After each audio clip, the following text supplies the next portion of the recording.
Good morning guys, ayan, linggo na naman ngayon guys, June 8. Ayan, very trending ngayon guys dito sa Saudi, sa Riyadh, yung isang vlogger na sikat. Halos 500,000 na yata yung follower niya, 600,000 ganyan. Alam niya nagpakamatay raw, ganon. Very trending na siya guys, kalat na sa social media. Tapos nakikita ko yung may mga vlogger na nagko-content na kaya raw ginawa niya yon kasi binlog siya nung isang vlogger. Ayan, para fair tayo guys, both side pinapanood ko yung ano nila, mga vlog, sa kabila naman pinapanood ko. Para maninimbang na lang tayo guys. Si Kwan yata yun ang pangalan niya Lau Samat. Yung isa naman nag-content sa kanya si Storya ni Juan. Ito kasi si Storya ni Juan guys, dati rin nakakong ko rin to nakaalitan ko rin to sa content. Pero para sa akin, maliit na bagay lang yon.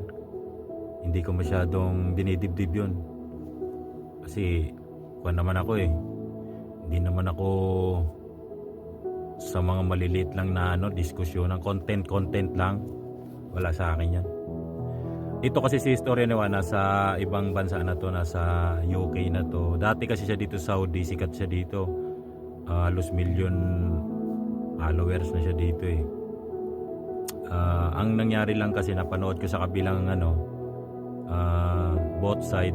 Parang nag-content si Storya na ito nga raw may nangyari sa isang vlogger na dati palang flowers. Ang trabaho niya flower shop, tapos parang lahat pinagkakatiwalaan siya ng amo hanggang sa, kung totoo man guys, hanggang sa nag-run away, tapos may mga utang pa pala doon sa ganon, doon sa napanood ko.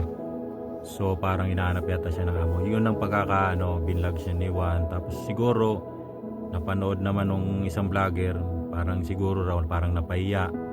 Kaya yun nga, isang nagkitil sa buhay.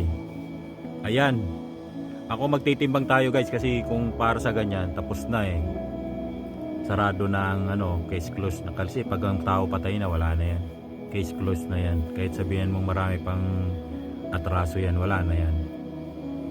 Ang maninimbang na lang tayo guys base sa mga nakikita ko, experience ko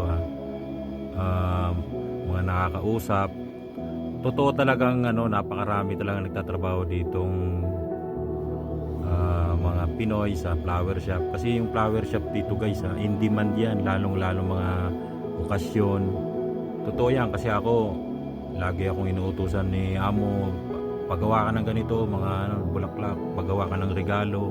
Mostly kasi gawain niya ng flower shop, tagagawa ng regalo, mga yung minsan sa mga celebration sila na yung gumagawa lahat, package na. Diba, may isang celebration, wedding, birthday, kahit anong celebration, lalo mga Eid, in demand yan guys dito, yung yung flower shop. Yan, hanggang sa marami ako nakakausap na Pinoy. Sabi ko, bang may kinikita rin ba dito sa mga halimbawa, meron rin, sabi niya, dideliveran sila ng mga rose, tapos ititinda nila yon ng ibibenta nila ng pira-piraso, pero i-deliver sa kanila yon package na. Tapos siyempre, pero okay lang naman kasi kumpanya yan kailangan kumita talaga. Base nga doon sa vlog ni parang pinagkatiwalaan raw yon si Lau Samat.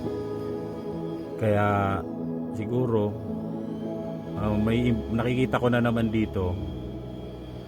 Mahirap kasi pag talaga pag may involved na pera. Totoo yan guys. Tsaka mahirap rin pag pinagkatiwalaan kayo ng amo nyo ng umawak ng mga pera. Napakahirap guys, malaking responsibilidad yan. Totoo yan, ako na experience ko na yan. Dati rin akong naging purchaser sa company namin. Totoo yan, meron talagang pera dyan. Kahit sa mga politician, malaking deal talaga kapag may involved na pera guys. Tingnan mo si Sara, di ba, iniimpis dahil may involved na pera. Sino pa ba yung mga mga senador, nasisira lang sila pag involve yung pera, yung mga pork barrel. Kasi yung tao, masisira ka lang kapag talagang sa pera na ang usapan eh. Gumawa ka na ng ibang kaso na kakaiba eh. Pero pag sa pera, malaking big deal talaga guys. Totoo yan. Diba? Kahit kami dito, magkautang nga lang kami ng ano sa mga kapwa namin. Malaking big deal na yun. Totoo yan guys. Tapos mga grupo-grupo nyo, mawalan nga lang ng 5 real kayong grupo, wala na, bas ka na. Totoo yan guys, kaya kailangan matibay rin ang loob mo. Sa mga kapwa ko content creator naman, ako kasi content creator rin ako guys, tibayan nyo kasi once na kasi pinasok nyo yung isang ano, yung ganitong talent rin kasi guys yung pagko-content eh. Mahirap rin yan, alam ko sikat na sikat yun. Kalimitan kasi makakalaban mo dyan, kapwa mo rin content creator. Diba? Kasi once na kasi nagagawa kayo ng content kapwa, halimbawa may ginawa kayong issue, kumikita kayo, normal na yan eh, normal yan kahit sa mga team sa Pilipinas, magkakaibigan ngayon, mga balang araw magkakaaway na. Kasi content yun guys eh, talagang acceptin mo na yan na mangyayari sa iyo once na pinasok mo yung pagiging content creator. Kung di mo kaya, talagang wag ka na mag-content, private ka na lang. Ako may mga nagbabasa rin sa akin kahit hindi naman ako malaking content creator, mo maliit lang ako, pero may nagbabasa sa akin. Pero sa akin take ko yan na nakakatulong to kasi for the views, diba? Ganun na lang. Ang kuwan ko lang doon kung sinisisi naman si Istorya, kung yun bang binlag niya, kung totoo ba yun, diba? Halimbawa nasabi niya doon na itong si Lausamat nag-runaway ba talaga to sa amo, o ganito ba talaga ang trabaho niya, nagkakatiwalaan siya sa mga petty cash, gano'n. Kung yun nun, pwedeng totoo, diba? Kung hindi naman siya nag-runaway o inaharap niya na yung kaso, pwedeng hindi, diba? Ganun lang kasi, prepare lang natin eh. Kasi hindi naman natin natutukan rin yung vlogger eh. Pero sa ano ko, opinion ko, dapat bakit siya kung kalaban mo lang yung vlogger, bakit mo kikitilin yung sarili mong buhay, diba? Sino ba siya? Ako, kalimitan naman ako pag binabasa ko ng kapwa ko vlogger, sino ka ba? Content ko to eh, diba? Yun nga lang, baka baka di niya nakayanan na pinapaya na sa social media, diba, na ganito nangyari. Pag may kasing involved na pera, parang hirap mo rin tanggapin. Nakikita ka na social media na ibinablog ka dahil may mga nawawalang libo-libo, diba? Malaking pera kasi yan eh minsan. Paano mo nga maano yun kung totoo o hindi, diba? Ganun lang yun kasi guys eh, ganun lang magtimbang ng isang bagay eh.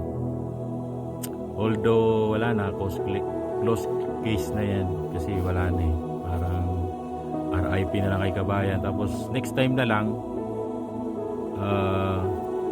ito payo ka lang rin kay Istorya, siguro wala na kasi siya dito sa Saudi. Ang naiisip ko dito, baka may nagpo-forward sa kanya na ito pang vlog mo na naman, may nangyayari sa Saudi. Kasi content nila yung guys eh, doon sila kumikita eh. Wow, may nangyayari sa Saudi, ko content niya kahit wala na siya dito. Yun ang kwan dyan. Yun, di mo na kasi wala naman kasing boundary yung pagko-content mo eh. Kahit nangyayari sa Pilipinas, pwede mo rin i-vlog dito kung nandito ka sa ibang bansa, diba? Kaya hindi ko rin masabi na pagbawalan na siyang mag-vlog eh. Hindi rin eh. Kasi may mga nakakausap siya, may group siya na i-vlog mo nga to, idol. Halimbawa, may mga Pinoy dito, may ginagawang masama, diba? May trending, iba-vlog niya talaga yun once na may nagpipid rin sa kanya. Kaya ako naninimbang lang dito eh. Pero tapos na, aral na lang talaga ang mangyayari sa ating mga vlogger, diba? Gano'n naman ang mga vlogger dito, kung anong yung trending bigla nilang i-content agad eh. Yun lang masasabi ko guys, aral lang. Bye bye.